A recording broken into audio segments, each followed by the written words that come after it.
Hello, everyone, and welcome to another Digital Friday, HASTAC Digital Friday. My name is Kashima Hutchinson. I'm a PhD.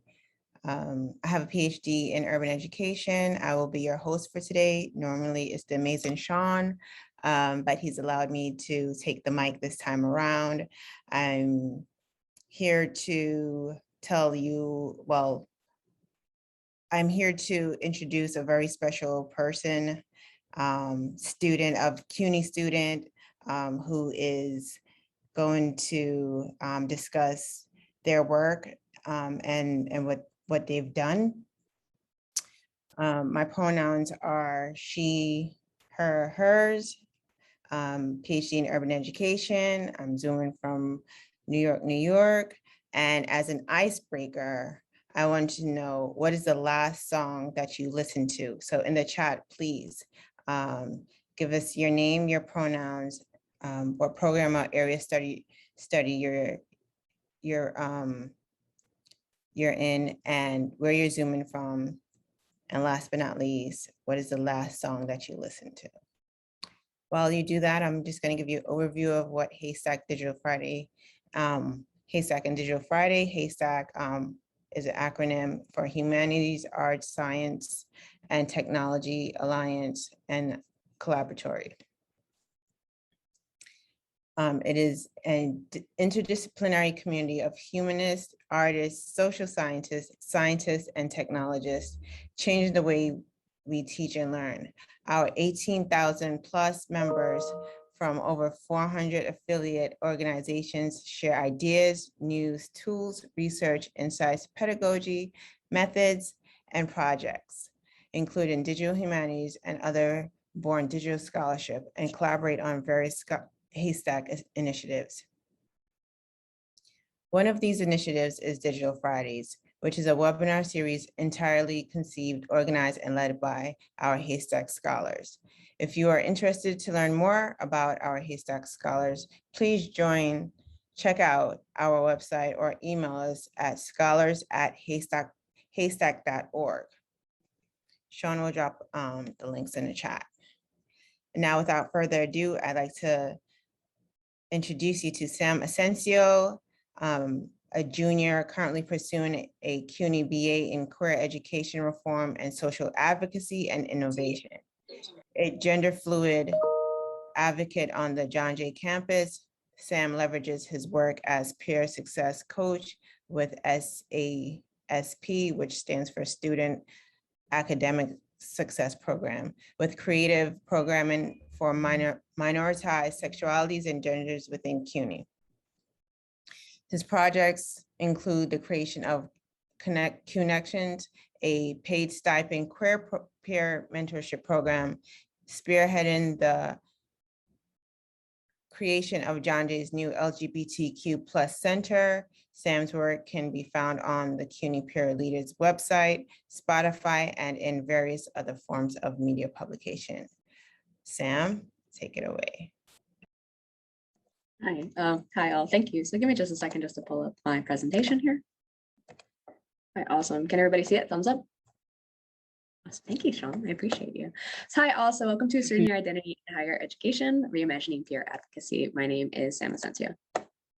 So a little bit about me is, as you heard, I am studying under the CUNY BA, so I am studying queer education reform and social activism and innovation, but I thought it'd be really cool to share some fun facts about myself. So my favorite cuisine is actually Korean food, so if y'all have any super fun recipes, please put them in the chat for me. I would really appreciate that. I absolutely love Korean food. I think it is like the best cuisine ever, not just K-barbecue, everything. I love exotic pets. I've owned a ferret. His name was Socks, and if you didn't know, a group of ferrets is actually called a business. So yes, I would like to be a business owner someday, but not be in debt. I've owned 2 guinea pigs. One is a long-haired Aborigines and one is a short-haired white-crested guinea pig. They are both very sassy and very mean to me, but that's okay. We're in a love-hate relationship. And I also want to be a future pet skunk owner. I know that sounds very strange, but I love exotic animals and I don't care if they stink. And if you don't know, my name's Sam. Actually comes from a TV series called Bewitched, which I just think is super awesome. So that's just some fun facts about me, just so we get to know each other. So I thought I would start off by sharing this really short, like indie TV show. I think it's on Netflix or something. It's called Squid Game. You've probably never really heard of it, but that's okay. I know it's not really popular or anything. So what I thought I would do is I would just show you what it feels like for me to be a student on campus and in higher education. So I couldn't really get the sound just because there's a lot of copyright music, but I just thought I'd kind of show you what the experience is like for me as a student. So for me, a lot of the times it just feels like everyone is doing what they're supposed to. Everyone's got it all figured out. Everyone knows like exactly what they need to do. And for me, I am just struggling my way through school. And it just feels like I'm just on this pressure time cooker and I'm just never going to be able to do it. And at last second, something happens. And this is exactly what it feels like and exactly what it looks like for me. So why I really chose to show you this is because what this really shows is that like time after time, we see educators who refuse to include the thought process and experiences of their students in curriculum or programming. And this can feel like a never ending process. And the curriculum and the programming can just feel like this game of debt and stress that puts us under time management and time constraints that force us into these fixed boxes, which eventually lock us in this endless cycle of, I wish I did. I wish I was, and regret. And usually it takes a mind unhindered by experience and fueled by imagination, just seconds, to make a connection between what they're trying to create and the objects that have unrelated uses. So as you can see in the video I just showed you, the main character, his name is Ji Hung, and he's given a piece of candy that's a honeycomb that can easily break and a small pin. And instead of using what these items should be used for, he decides to forego it all and use his mouth at last second and figure a way out. And the same thing has happened to us all as kids. Remember when we used to make pillow forts? Pillows and blankets are never used to make forts, but yet we make these fun, colorful houses of imagination because we're unhindered by the experiences and what we think these objects are meant to create, right?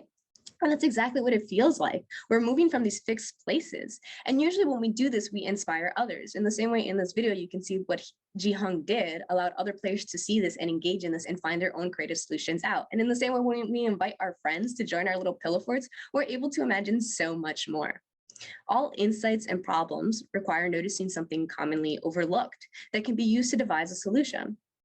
When professors, mentors, or leaders become stuck in the ivory tower of their teaching guidelines and create too many rigid structures, we find that we are overlooking what's always been present in these spaces, our fellow peers. All of these feelings we are faced with come from an obstacle that stems from a cognitive bias known as functional fixiveness, which has been described as the tendency to fixate on the typical use of an object, very similar to what I described earlier. So the concept was created by a Gestalt psychologist known as Carl Dunkert. And if you've never heard of Gestalt therapy, please look into it, because those are those really weird psychologists that make you act out your dreams. And then you find out that there's like, you're like secretly missing your cat from when you were like 3 years old. So please look into it. It's really cool. But anyways, so this Gestalt psychologist named Carl Dunkert decided to create this concept. And what this really helps us explain is this kind of question of like, okay, so I understand what functional fixiveness is. It's the tendency to fixate on the typical use of an object.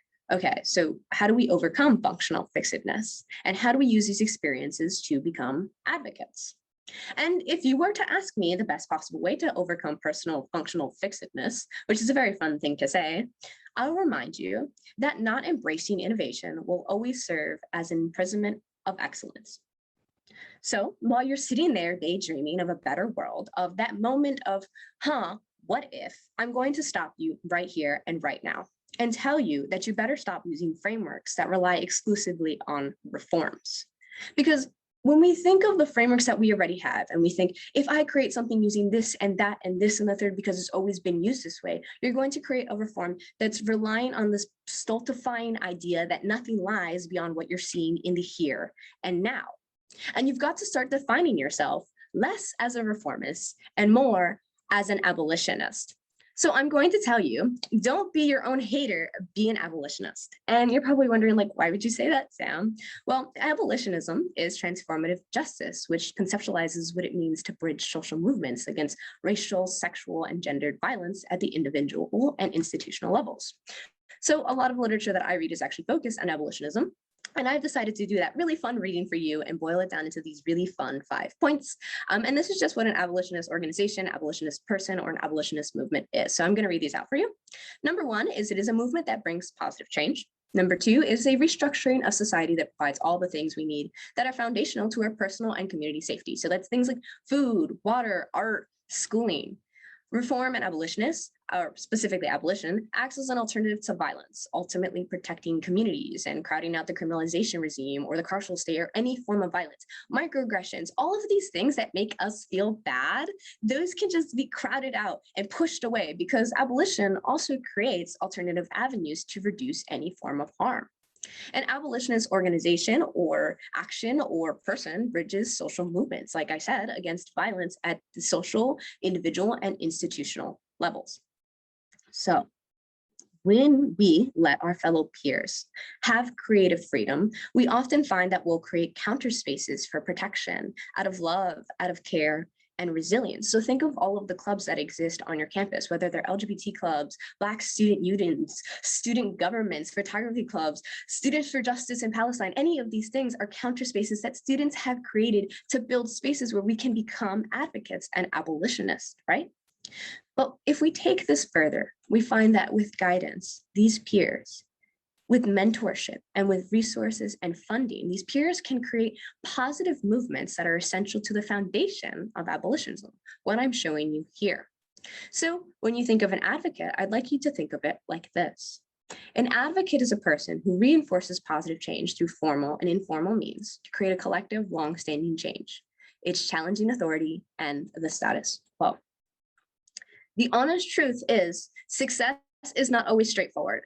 Sometimes we're going to have to take what we've made, what we spent years on, and throw it away. And that is so difficult. And that is because sometimes it can cause harm. It can have trauma. It can have pain, especially when we're creating them in these structures that already reinforce this pain. If we're focusing on reform and not abolition, of course, they're going to bring something back. And so we're going to have to accept that and accept that moment when it does happen. But in that same moment, we have to allow ourselves to be kids again. We have to allow ourselves to overcome personal fixiveness and stop thinking of these objects in these set formats. Let's use the tools we have to leap into the messy world of education and learning and create grassroots advocacy right from our laptops, phones, tablets, whether it's through Instagram, TikTok, Vine. I don't care if you're using a Burger King app. Find the ways that these things can change. Stop thinking of them in these personal fixed boxes and start thinking about what they mean to you. The most difficult and urgent challenge today is that of creating in exploring new terrains of justice where our old ideals no longer serve as our major anchor. But this shouldn't stop us from trying. It's important to remember that despite the role or positions that we as peers have and students alike, there is something that we can do that is very unique that scares authority, and that is recognizing authenticity. As a peer myself, I'm going to tell you that administration always expects some sort of deliverable. And so the administrations of our programs, of our schools, of our classes often face immense pressure from administration to deliver some sort of data, some scale, some quantifiable thing that says we are in fact learning as peers. And I'll remind you of one thing that is very, very clear. It is that we as peers can do something beautiful. And like I said, that is to create authenticity, but it's also to create something very relevant. So I want you to think of it like this. I do not ever want you to be your own detractor of your own dopeness. And you're probably wondering, what does it mean to be the detractor of your own dopeness? Well, I read this really awesome book that y'all should definitely look into, and it's called When We Wear Kicks to Work, When Pop Culture Meets Leadership and Education. It's an awesome book, and the presenters are awesome. I really suggest you read it. So here is how they describe a detractor of dopeness. A detractor of dopeness is an individual who doesn't understand the appeal of others or their methods, and in turn puts down and dismisses those alternative ideas. The early days of an idea matter because this is the time when they either grow or wilt. Students are silenced on campuses all across the board because they look different, have out-of-the-box thinking, and create colorful remixes in the archaic structures of this messy academic world. And when we stop worrying about degrees and grades, we find we are all experts worthy of more than being defined by these grades and numbers or data. We're culture culminating curators of lived experiences of the now. And it will always be the peers who elevate advocacy in a way that's never been seen before. Think about it. When is the last time a professor taught an empty classroom? And if a TED Talk happens and no one's around to record it or hear it, did it even happen at all? Your minds, your experiences, and your voice are the most valuable currency in higher education. It's just a shame we have a tendency to fixate on the typical use of a college education, isn't it? So I'm going to tell you a real story of something that happened to me when I had to overcome all of the things I'm telling you. So in 2014, I was graduating from this super prestigious college in my state. It was literally the entire best college, like high school in my state, right? And it was this extremely elite high school. And they told me, don't even apply to college. Don't bother. You won't make it. And to me, that was so hard to hear. I thought I had been doing great. I had a 3.8. I was like, why am I not enough? And it really, really hurt to hear this. And the verdict was so clear that based on these rigid standards that I had no future, no impact, no identity.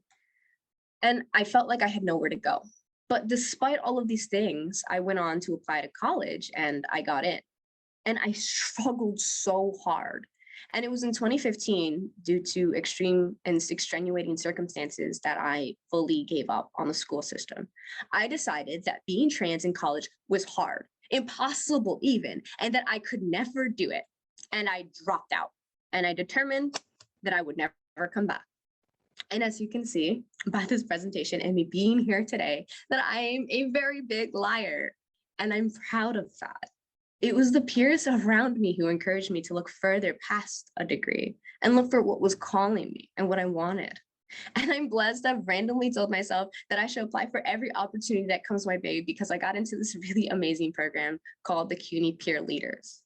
And it was there when I was a part of this cohort, this experience, that I was able to reimagine my own experiences in education as something beyond the classroom and use this really basic Digication e-portfolio program as not a resume tool, but as a springboard into a movement. And so that is the story of Connections. And I'd like to share that story with you today. So that's me. I'm the founder and director of this program.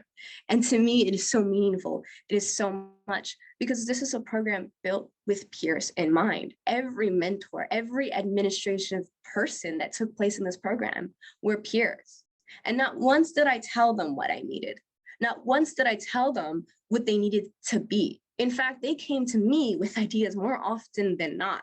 And oftentimes it was messy. I was up at 8 a.m. trying to figure out how to make a TikTok about neopronouns. And it was confusing and hard to try to figure out how to do these things. I had never done icebreakers in my life, and some of us had never presented before. And it felt like we were the ragtag Avengers of the queer world, but it worked and it was fun. And these peers learned and grew. And in this moment, I was able to see so much more. In fact, many of the peers that took place in this program went on to create their own programs, like advocate for an LGBT center or advocate for their own peer programs, such as a student athlete pride network. And we now have these things on John Jay, not because of what I did, but because of what these mentors and this community facilitated for each other, which is an amazing experience to watch. And it was with great joy that I was able to hear that my mentee, before he graduated, it was his dream to go on to become a queer mentor himself. Before he graduated, this was his determination. And it was even more joyful for me when I got to see two of my peers go on to take leadership positions and present their first student leadership conference at CCNY based on everything they had learned. And they were no longer just peers. They were mentors, they were educators, and they were presenting everything they had learned because they knew deep down inside what they needed. And they knew what each other needed. And it was in this space that they were able to facilitate and cultivate that. And when I first looked at this program, when I first thought of these things, all I told myself was, well, I wish I was. What if? And only if I could. And it wasn't until someone told me, well, why don't you? That I thought, well, I absolutely should. And so I did, and I created this program. And this simple site here was just supposed to be a portfolio, just where I put my work to exist in the space. I didn't think that it would be much. In fact, when I first placed this here, I thought this is just for mentees to see what we might do and what my thoughts are, but I didn't think much of it. And long and behold, because I had put this mentor contract on there, I suddenly realized that people were applying. And it was in that moment that I realized, oh no, now I have to hold interviews that I never thought I needed. I didn't think people were interested in this program, but if I never would have tried this, I would have never known that it was peers who wanted to support each other and they had the experiences to do so. I didn't have to train them. The only thing we had to do was come to an agreement. And so it was in this moment that I was able to create and develop something of a garden for everyone. And so we built connections with the idea of these 4 buds in mind: community, advocacy, leadership, and identity. And these are core things that we thought were essential to this program. And I don't know if connections at this point will change. And will it be the same in 5 years? Well, I'm not entirely sure, and I couldn't tell you. And I hope that it's not, because every student that grows and changes and becomes leaders for this program should change it. Because now, although this program is a tool for others, it's not restricted by the formats. It's meant to grow with the people around it and their experiences. And so I hope that connections can change. And this doesn't mean that I am the only one who could do this. In fact, any of you here today can. Because all of us are focused on this functional fixedness, this what if only. I'm so sad because this never changes. I'm stuck in this place, and I'm telling you to throw that all away and become an abolitionist. And assert your identity in the way that you do things. I know that it's hard because we're told in these systems that we're supposed to be graded and do these things, and that our experiences are not necessarily going to matter. And I can tell you, for a while, I felt that way too.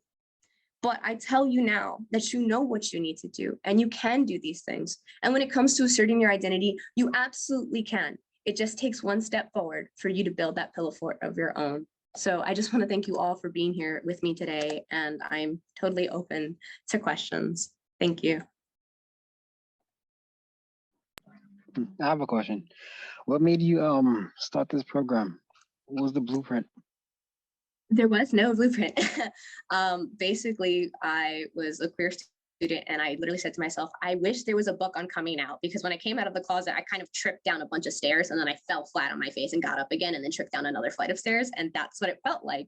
And so I just thought to myself, like, I wish there was a queer handbook. And I realized there wasn't. I just kept reading a bunch of books and scholarly materials. So when it came to making this program, I just thought of it as like a round table of people helping each other. When I started kind of developing it, and y'all can see it on the site, I will post the site for y'all to look at.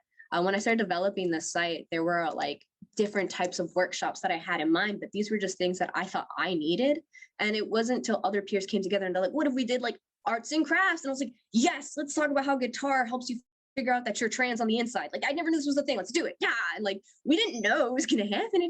It naturally, organically happened.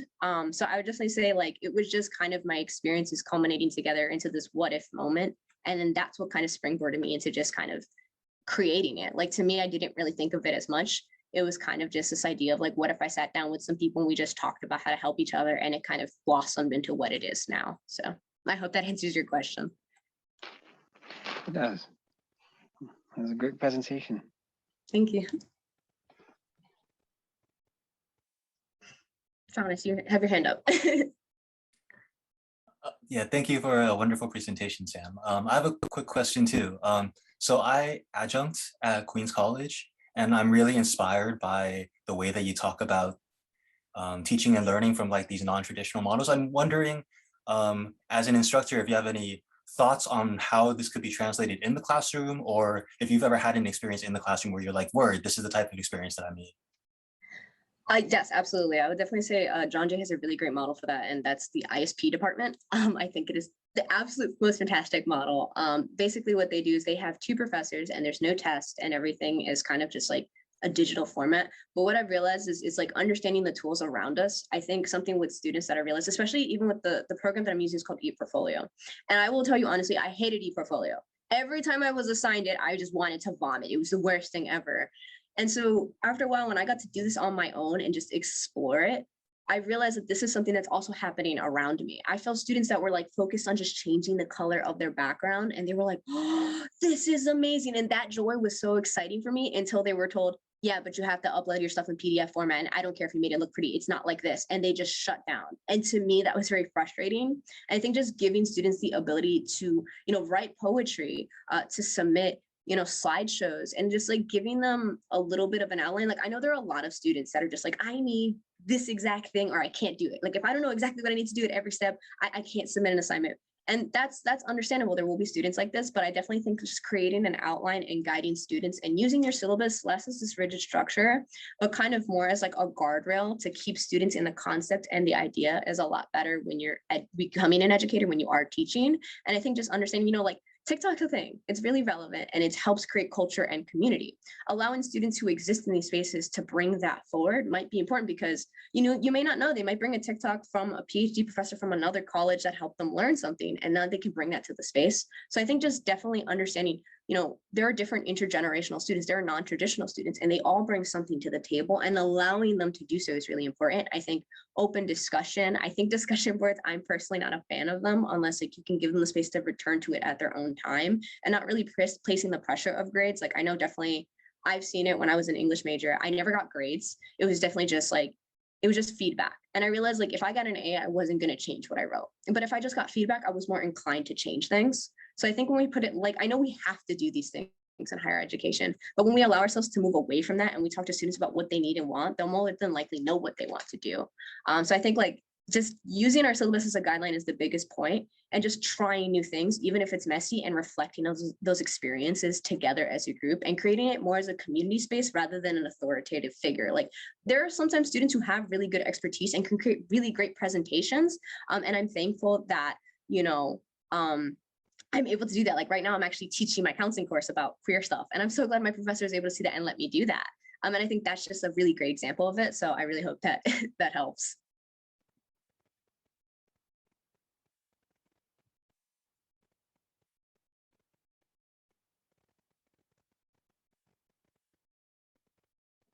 Any other questions?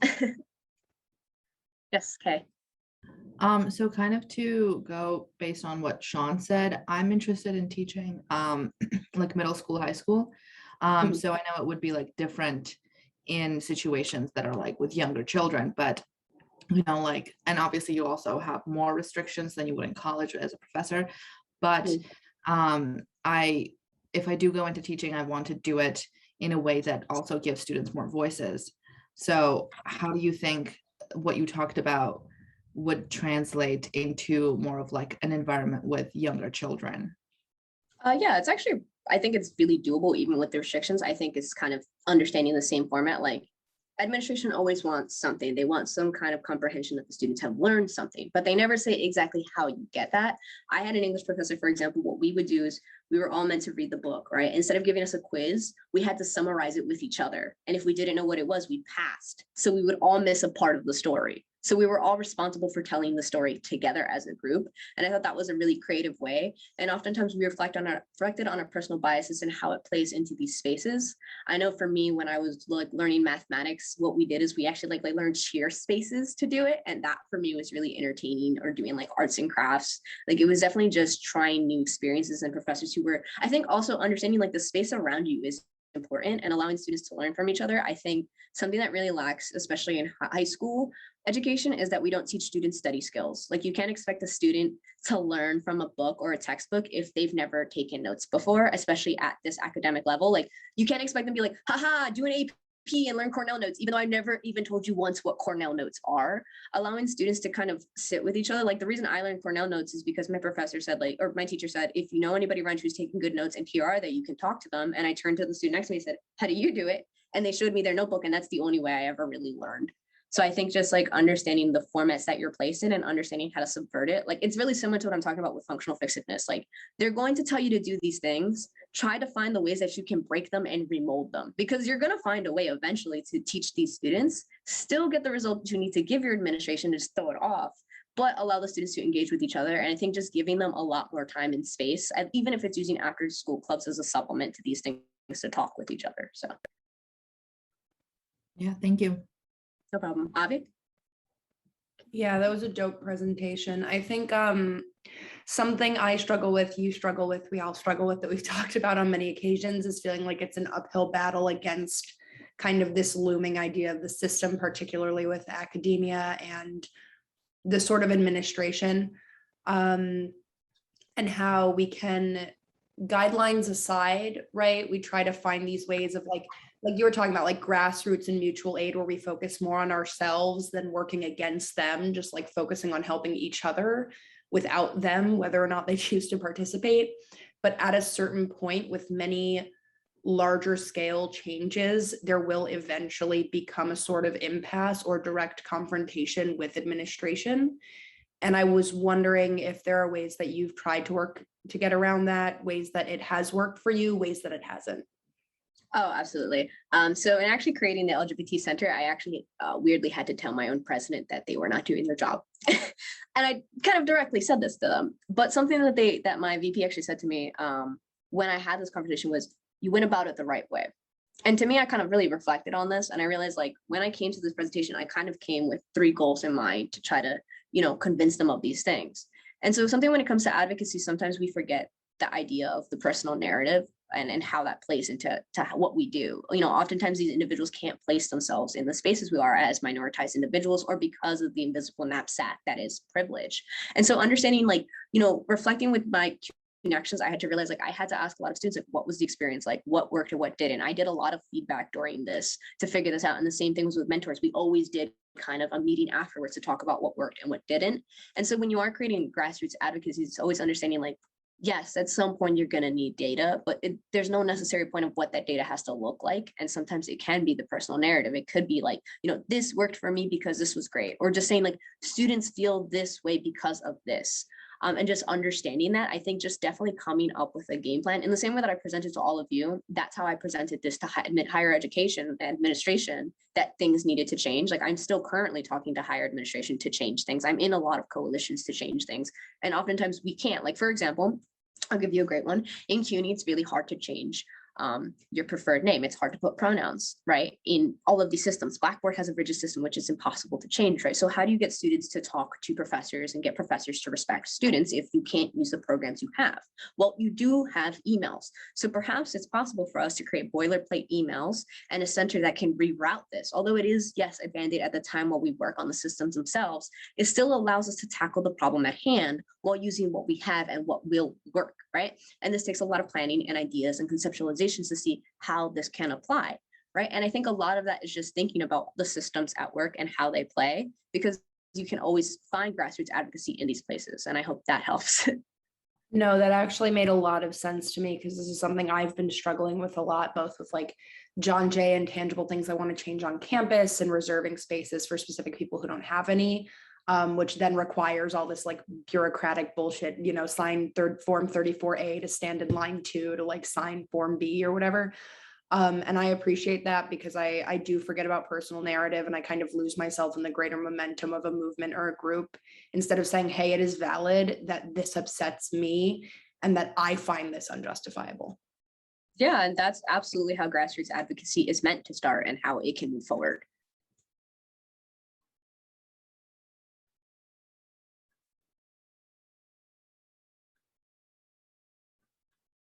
Yes. I think it's Nick. I don't want to mispronounce your name. Is it Nick? Yeah, it's Nick.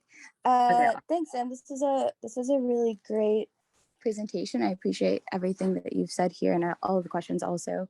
I think one thing I've been really thinking about is I feel like the way that you're kind of working with abolition here is, I think, maybe a little bit more flexible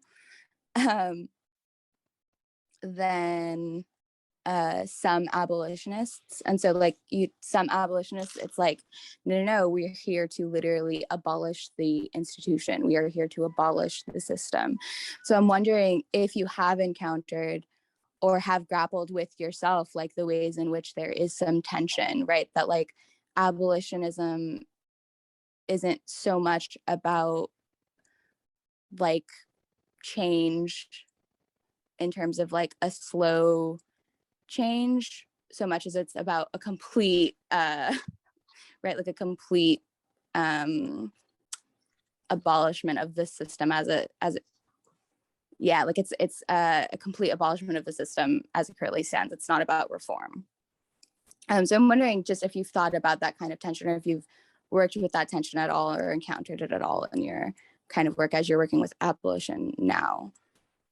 Absolutely. I definitely have. I mean, I'm definitely a person that I tend to work in the systems I have, and then I tend to break them apart and restructure them and work with them in different ways. I think for me, that's kind of how I see breaking apart a system, is like kind of just looking away from it and then trying to start fresh. I think definitely abolition is definitely like kind of like this idea of burn it all down. But I think oftentimes with abolition, and I will give you a really good example, is a lot of people are like, let's defund the police. Like that's a form of abolition, right? But a lot of people don't realize like abolition doesn't actually center itself on the question of that. It actually centers itself on the idea of positive structural change. That's actually what abolition is about. I think there's a really good writer, Maureen Kaba, that actually writes about that. We do this till we're free. It's a really good book. I really suggest reading it. And I really think that's like abolition has many stages and many forms. And there are many people who've written about abolition in different ways. I think a really good way is to see how abolition addresses the prison industrial complex system that we have. And I've definitely encountered this myself just with queer individuals. Like I've met a lot of people that were like, I personally never want to talk to a Republican. And I'm like, that's great. You don't have to. I personally want to, because I want them to challenge me and tell me what they're thinking, why they think these things about me, so I can understand where they're at, where that system is, and try to break it down for them. That's how I see it. And not everybody is ready for those things. And I understand that. But building on these different levels of intricacy and understanding and learning and humanizing the concept, for me, is how I've learned to navigate these systems. And oftentimes I've realized like I'm not always going to be able to burn down a whole system. For example, like creating John Jay's LGBT Center, there's not really much space on the campus, right? And they're not, I knew that we weren't going to hire outside. So I knew I had to work within the system in a certain way, but I also had to realize like I had to break down the system. So when I started advocating for them, what I basically said was, you have a gender justice center, right? And that's great. But explain to me how the gender justice system can do these 5 individual things that are core to what an LGBT center should do. And no one could answer that question. And so I posed it again and again until someone said, wow, you're absolutely right. We should advocate for this, right? We should create a new system apart from it. But we do also recognize there's funding here that can go here. And I was like, absolutely. So we need to start working on that. And I definitely think it's definitely about understanding the nuances of where people see things. Like, I think this exists in any movement. I can tell you for sure the feminist movement is very complex. Like we have ecofeminism, we have trans feminism, and feminism itself was definitely derived differently from people of color. Like they've changed the way we see feminism, but they've worked within that system, but they also abolished the way they see that system and changed and grown over time. And I think just looking at how these systems can change over time is a really good way to see how abolition can evolve. So I hope that answers the question.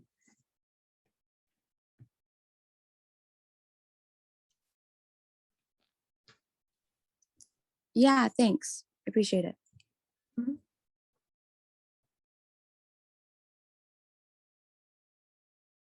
January, yes. Yes, this was such a wonderful, wonderful, wonderful presentation. And one of the questions I wrote down for myself, I took some notes. You talked about how CUNY peer leaders was helping you dream beyond the classroom. And I was wondering where do you see your work taking you beyond the ivory tower, or whether you see the work that you're doing within Q Connections as something that can extend past these spaces? Yeah, I definitely think that with Connections, I definitely see it existing past the classroom for sure. It's not built as a classroom, it's built as a learning experience. I never expected it to become a paid program, and it is. I never expected it to help support an LGBT center. Like that wasn't even on my list, and it happened. So I definitely think it can change past the classroom. Me personally, I would like to see it on every campus, and I also see it extending into the high school level. I think that building spaces where peers can engage with each other and learn to be educators and leaders, which they absolutely always have been and are, is important. At least in terms of my education and how CUNY peer leaders has kind of taught me to be outside of the classroom. I'll be honest, I don't even know where to pursue a PhD or master's, because I find it very difficult to find something that's interdisciplinary that I can snatch different pieces from. So for me, what I've kind of been doing with my research currently, I research LGBT service provisions, and I've been using CUNY as the base for this case study. And what I've kind of realized in this is that all of the individuals who run CUNY's LGBT centers at this current time, they don't have the same jobs, like they don't have the same degrees. And I couldn't really figure why this was. And it's kind of interesting to see their stories develop on how they end up in these spaces. And so what I've realized through my education is that I can explore the human experience. And that's kind of how I start to find where I am as an individual. I've definitely like entered a lot of programs. I've entered the VERA program, and I'm currently working as something I never thought I'd be, which is an economic empowerment social worker. Never thought I would do this in my life. Never thought I would be doing taxes and enjoy it. I never thought I'd be working with DV survivors, and yet here I am. And I realized that is because I'm applying what I'm learning, justice, abolition, reform, anything that I'm learning in the classroom, I'm applying outside in these internships, in my jobs, like with my friends. I'm learning to express these things individually. And I'm even realizing with my friends, I'm like, I created this new TikTok on abolition. Like, what do y'all think? And they all get excited.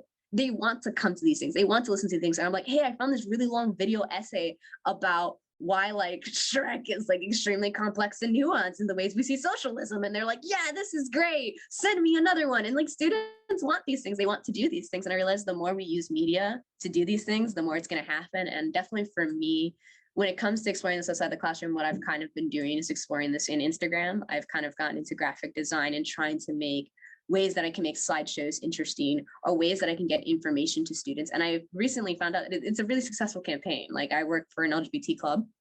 And what we started doing is just being like, here, we're going to send some resources to students. We're going to do memes, but we're also going to talk about like serious health things. And it grew. And many students would DM us and say, this is really important for me. And I love this. And this helped me so much. And this club is a really good base for what I want to do, or taught me more about myself. And if it wasn't for that Instagram post, I never would have learned that. And so understanding like what these nuances are and how to apply them, I realized that now our club is less like a club and more like a research society, because we don't take it lightly. We're not out here like, let's just make a meme. We're like, wait, we have to think about if we're telling this resource, is it legitimate? Do we look into it? So I definitely think applying it outside has definitely been in the social media space for me.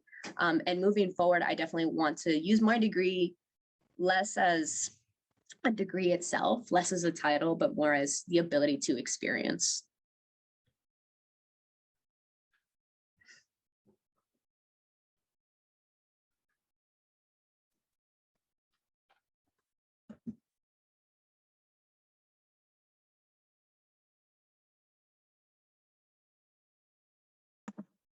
I have a question.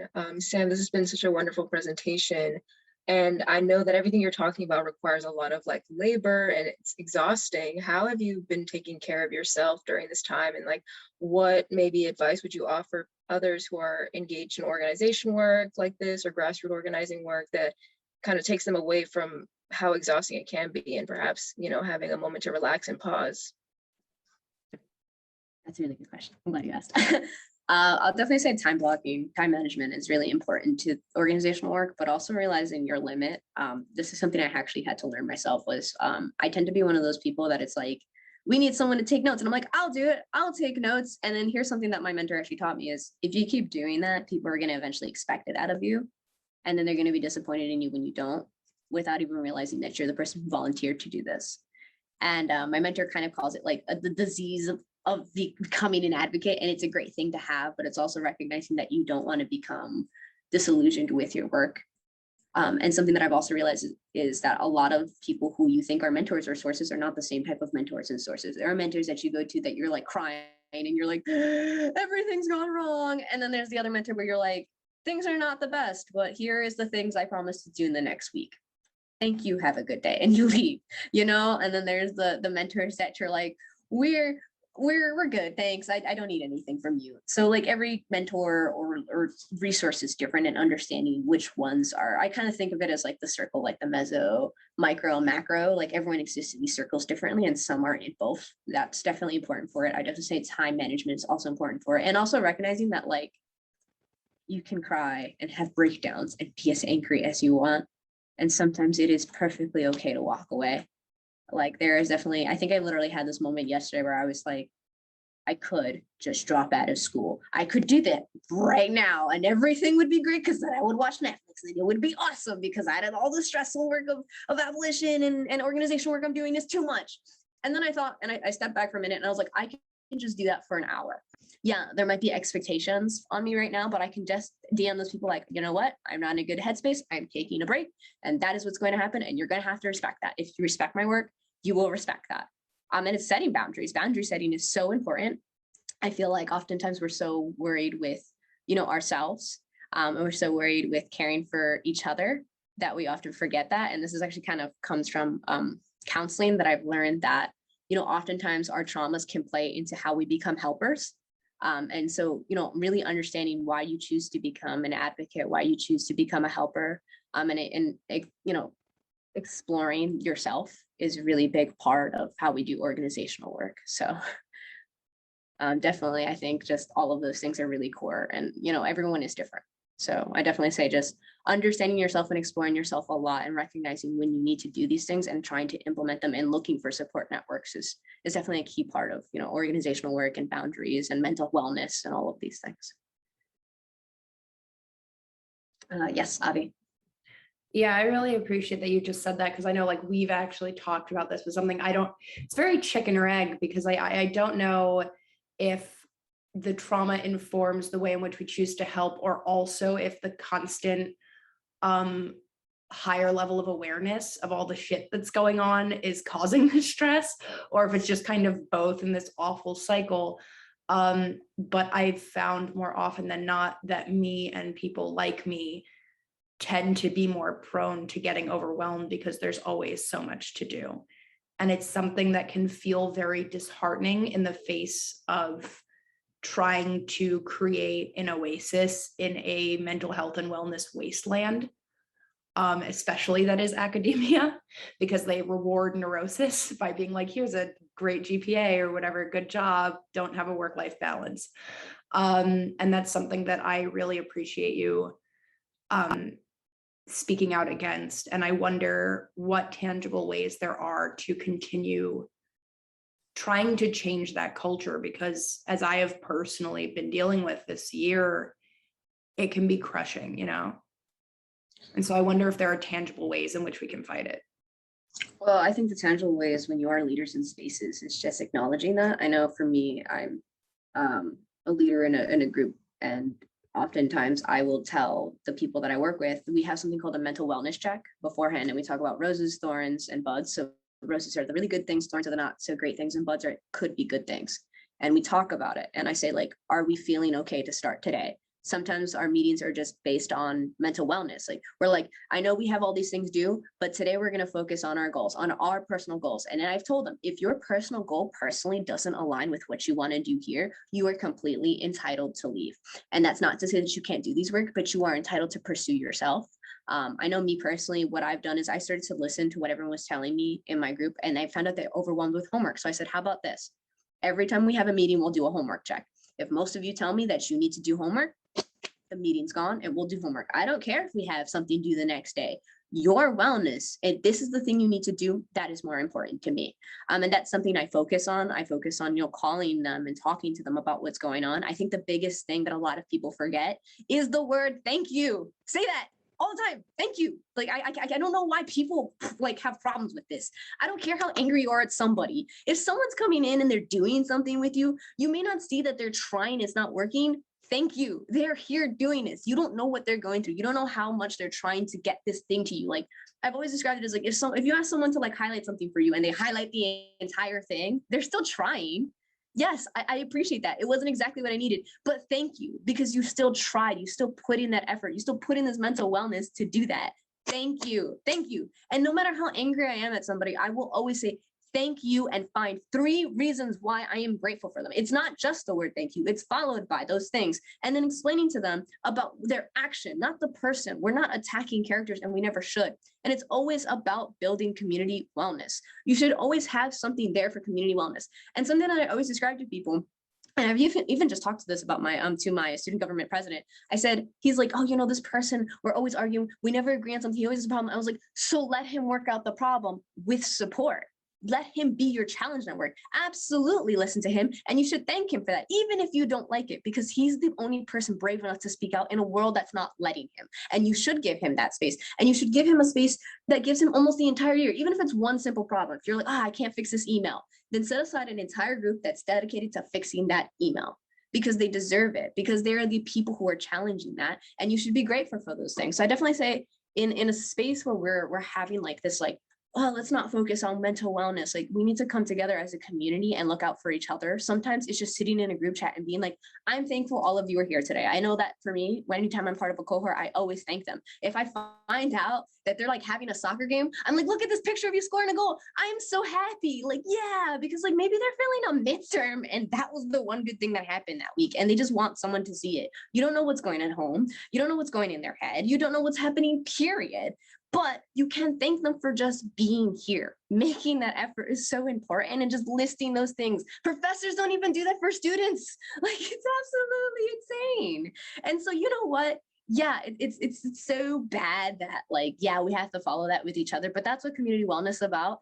And self-care is advocacy. I don't know how many times I can say that to people, but self-wellness, self-care is a form of advocacy. And if you have to just walk away and just be like, this isn't for me, like, I have an e-board for my club and all of them literally left this week. Yeah, we're behind on stuff, but you know what? They're okay and they're doing great. So, you know, I could care less because I know they're okay. At the end of the day, like, club work will work out. And, you know, this is something that actually happens with people in the military. Like, I have a really good Coast Guard friend. I told him, like, how do you do it? How do you deal with the stress? And he goes, sometimes it's just about putting out a fire and that's all you can do. And I was like, you know, you're right. It is sometimes just about focusing on putting out that fire. So thank you for being here. Thank you. And I hope that answered your question, Avi. Oh yeah, I mean, and I've seen you use this in practice and not just sit here and say, oh, be grateful for people. And then in group, you're like, fuck you, do your job. Like, you absolutely follow through. And that's something that I really wish more people did. It would be very helpful. Yes, I'm thankful all of you are here today and putting in the work and just being present with me, like, legitimately. Like, I'm thankful for all of you and the experiences and just sharing your questions and sharing your experience. You know, that's stepping out of your comfort zone. And even if you don't feel comfortable asking me the question, the fact that you're just being present with me is just amazing. So I'm going to take the time to thank all of you.